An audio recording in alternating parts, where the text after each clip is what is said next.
Et en Europe, ah, quel triomphe! Pour la première fois, les Français ont été isolés. Lorsque nous avons demandé, le président a demandé un budget de la zone euro, 8 pays se sont mis d'accord pour dire pas question. Pour la première fois, les Français ont été mis en minorité par une coalition de pays. Quand les Français, par la bouche de M. Macron, ont dit « Ah, il faudrait peut-être penser à interdire le glyphosate », ils ont commencé par dire « On verra dans 3 ans ». Pas on interdira dans 3 ans, on verra dans 3 ans. Et là-dessus, on a dit, bon, eh bien, puisque 3 ans, c'est encore bon, pourquoi pas 5? Et c'est ainsi qu'on attendra 5 ans pour décider si on continue à s'empoisonner ou pas.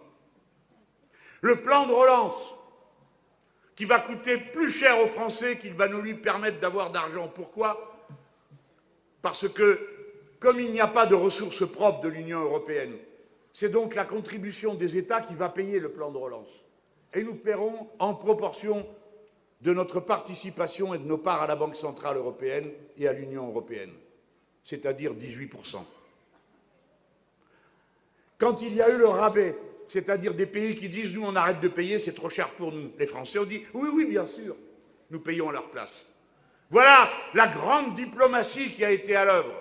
Alors je sais, je vous passe la capitulation sans condition devant les violations de l'état de droit par la Pologne et la Hongrie.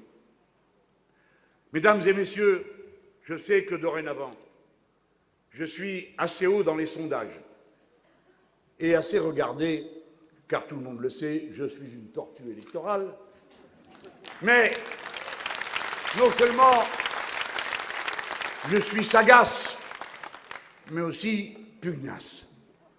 Et par conséquent, il est possible qu'il commence à s'en inquiéter.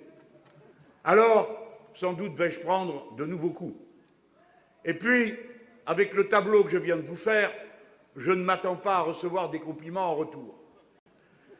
Mais je m'en remets à ma patrie et à tous ceux qui contribuent à sa vie intellectuelle.